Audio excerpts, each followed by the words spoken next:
महापालिका निवडणुकीच्या माध्यमातून चंद्रकांत पाटील यांनी आपला मतदानाचा हक्क बजावलेला आहे। दादा, तब्बल 9 वर्षानंतर महापालिकेच्या अनुषंगाने मतदारांच्या वोटाला शाई लागते। सुप्रीम कोर्टामध्ये ओबीसी आरक्षणाला घेऊन जो मॅटर चालला होता, जी केस चालली होती, जी याचिका चालली होती, त्याच्यातून त्याचा निकाल लागलेपर्यंत तुम्हाला निवडणुका घेता येणार नाही असं सुप्रीम कोर्टाने आधी म्हटलं।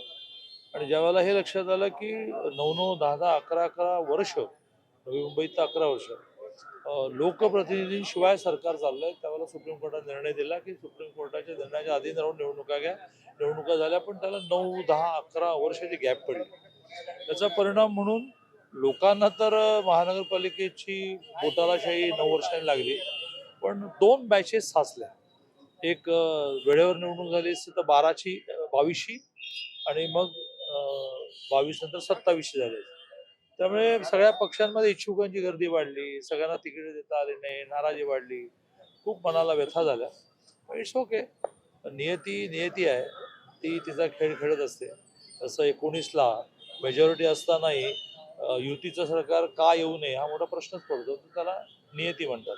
दादा, 29 महापालिकेमध्ये विशेषतः पुणे महापालिकेची निवडणूक चर्चेत आहे। अजित पवार तुमच्यासोबत राज्य सरकारमध्ये सत्तेत आहेत आणि इथे थेटपणे त्यांनी तुमच्यावरती अर्थात त्रिमूर्ती, जे की भारतीय जनता पक्षामध्ये त्रिमूर्ती आहेत, त्यांच्यावरती भ्रष्टाचाराचे आरोपच केल्याचं पाहिजे। माझं तर महानगरपालिकेशी संबंधच नाही, ना मी नगरसेवक, ना मी स्थायी, ना मी महापौर। पालकमंत्री असताना मी महानगरपालिकेत जायचो नाही, मी सर्किट हाऊसला मीटिंग कॉल करायचो। असं आहे की माणसं जेव्हा बिथरतात, माणसांच्या पायाखालची वाळू जेव्हा घसरते, त्यावेळेला माणसं टीकेच्या कुठल्याही स्तरापर्यंत जातात। आणि मग आमच्यासारखे देश पक्षशिस्त मांडणार आहेत, ते देवेंद्रच्या आदेशाची वाट बघत बसतात। आदेश मिळाला तर बोलतात, आणि मी कमी शब्दात जास्त बोलतो। नगरपालिकेला मी म्हटलं की बा मी विकास करणार, तिजोरीची किल्ली माझ्याकडे असं म्हणत असताना मी म्हटलं की हो, तिजोरीचा मालक आमच्याकडे आहे। आता ही दमबाजी सुरू झाली, म्हटलं हो तुम्ही दमबाजी करा, पण गृहमंत्री आमच्याकडे आहे। ते एक वाक्य सुद्धा लोकांनी खूप एन्जॉय केलं। दादा, 70,000 कोटींच्या घोटाळ्याचे आरोप केले, त्यांच्यासोबतच मी सत्यमत आहे असं थेटपणे, याला उर्मटपणा म्हणतात आणि लोकांना हा आवडत नाही। दादा, मतदारांना काय आवाहन कराल या निमित्तानं? आज 9 वर्षाच्या नंतर मतदारांना पहिलं आव्हान तसं करेन की भारतरत्न डॉक्टर बाबासाहेब आंबेडकरांनी जी घटना लिहिली, ज्याच्यातून संपूर्ण जगामधली सगळ्यात प्रगल्भ लोकशाही म्हणून आपण समोर आलो, ज्या लोकशाहीमध्ये मतदानाचा अधिकार बजावणं हे आपलं पहिलं काम आहे। मतदान कोणाला करा तुम्ही ठरवा, गुप्त मतदान आहे, पण मला विचाराल तर मी म्हणणार की भाजपला मतदान करा, कोणालाही करा।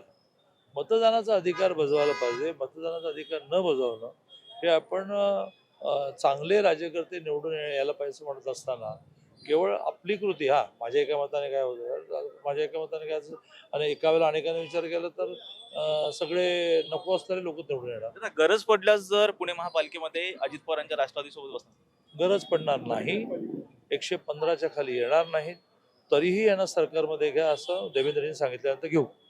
अर्थात ठेवते चंद्रकांत पाटील यांनी आपला मतदानाचा हक्क जो आहे तो बजावलेला आहे। व्हिडिओ जर्नलिस्ट शिवाजी सावंतसह राजरत्न जोंधळे, टॉप न्यूज मराठी, पुणे। तुमची car, electric panel, data server आगीपासून सुरक्षित आहे का? नाही? मग आजच बसवा F protect temperature activated fire suppression device. यामध्ये आहे eco friendly non toxic pressurised liquid, जे आग लागल्यास क्षणार्धात ऍक्टिव्हेट होऊन आगीवरती मिळवते नियंत्रण। बसवण्यास अतिशय सोपे आणि सुटसुटीत टेकालिपचे एक दर्जेदार उत्पादन एफ प्रोटेक्ट।